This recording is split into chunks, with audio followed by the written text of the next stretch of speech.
evening, I'm Mike Yardley. Welcome to NewsMakers, where we debate the week's issues through Canterbury eyes. It's a pleasure to introduce our panel, the Chief Executive of the Canterbury Employers Chamber of Commerce, Peter Townsend, and outgoing regional councillors, Sir Kerry Burke and Joe Kane. Thank you very much for joining us. Yes, boo. You're not going anywhere, are you, Peter, by the way? No, I'm hanging around. The government's requisition of ECAN and the suspension of democracy remains a very hot potato in our region. 10 days on, the finger-pointing, the name-calling and the fallout continues. Peter, can I come to you first of all? Do you think the government has overreached on this one, or are the public right to feel aggrieved? There's a lot of grieving going on out there, isn't there? Yeah, it's really interesting looking at the media. I think the government did what it had to do. I know that view will not be shared around this table.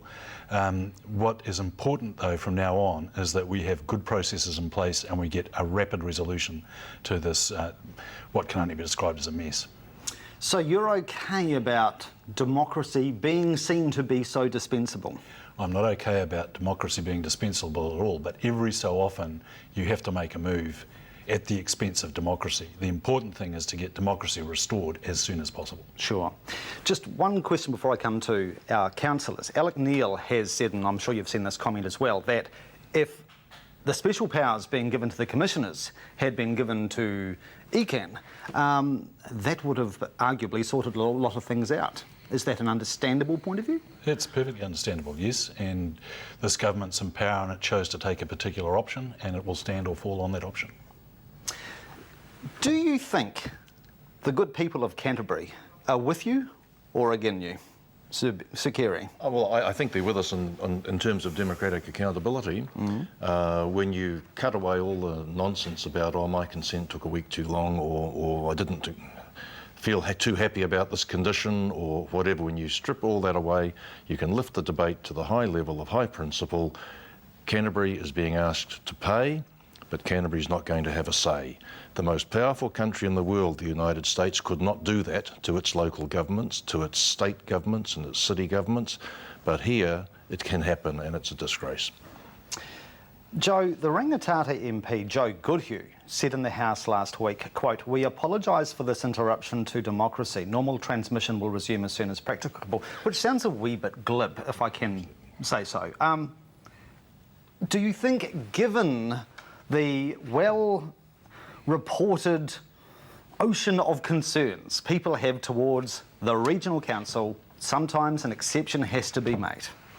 Oh, yeah, I think exceptions can be made everywhere, but this is probably a bit of stroke of the pen too far. And I liken it to, it's very rich that you've talked about Joe Goodhue, is because I would like to see the substance of the reason why this has been done.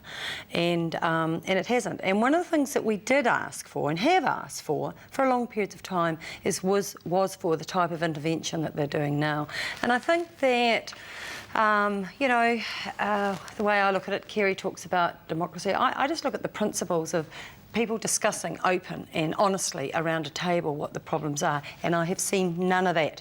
No honesty around the table what the real problems are, and that really concerns me going forward, because look what's actually happened since.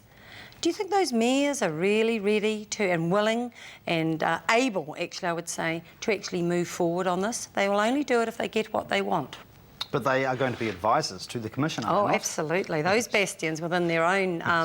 well, they haven't shown a willingness in my term of council, because I've realised now that in the very short time that I've been there, that it's been a very one-sided argument. And, when you start throwing out, the arrogance word, you actually have to have a good look at yourself. And I think some of the arrogance coming around and the lack of willingness to actually work on some of these problems is hugely problematic for Canterbury going forward.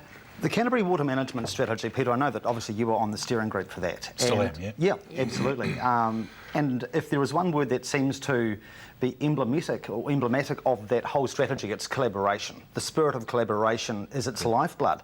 Do you think that is going to be mortally wounded, that spirit of collaboration to do with water, in the wake of what has happened in the last 10 days? Let me just say that if it is mortally wounded, it will be the end of sensible water management in Canterbury. The Canterbury Water Strategy is something that we can hold on to, that has been thoroughly worked over for the last 5 or 6 years, and we've got to a stage now where we've got a collaborative strategy that can work. It's a little clumsy, it needs tidying up a little bit, but the core components of that strategy, the remediation of the environment that has been compromised, the sensible allocation of water, the operation of allocation from a zonal and community base is all good stuff. And we actually wrote to the Minister and said, whatever happens with local government, we must not compromise the good parts of the water strategy. That must go forward. And I think it will. Yeah. And if it doesn't, we are doomed. So why did the people that are involved in that walk out, that were collaborating, walk out of the room and stab the very organisation that they were sitting in the back? I mean, that's what I can't understand. Well, you have to ask those people. Indeed, Environment Canterbury provided the technical, scientific, organisational and financial grunt behind that strategy. It will not work, in my view, without a democratically accountable regional governance body. You said that in the press. Yes, I did, and I absolutely believe it. And the people of the urban areas of Canterbury, why on earth should they fund something which in the first instance, and I know we're all interdependent, but in the first instance the benefits will be felt in the rural areas. Why should they fund those when they don't have a say in who provides the overarching governing body? It just is bad news. Just a quick one on the water conservation orders, which obviously has led to a sense of dismay amongst the environmental movement that this is going to enter the Commissioner's purview, these water conservation orders. I mean, I just cite that, Peter, as an example of where perhaps the spirit of collaboration is on death row. Yeah, that's certainly an issue, and I think that's work, personally believe that's work in progress. I don't think we've seen the end of that yet. I think you'll find that there will be some compromises made in that stance on the way through to the overall benefit of our community. It's the law of the land now, though. You know, Muldoon took on the acclimatisation societies when he wanted to farm trout, and he backed off. And Fish and Game is a powerful, powerful institution, and these are treasures, these conservation orders, and to tack it onto a bill that was supposed to deal with the regional council, God forbid. I think it just shows just how far we've now come to actually disenfranchise the community's right to participate when you can do that. I mean, that was a tool that the national government, you know, has supported when it wrote the RMA. They could have removed them, but they've only done it in Canterbury. I mean, it's extraordinary stuff that they have felt that it was needed in this intervention. That now means that many people in our community will not be able to participate in these processes. All right, I'll get a break, and we've got plenty coming up with our panel. Do stay with us, back shortly.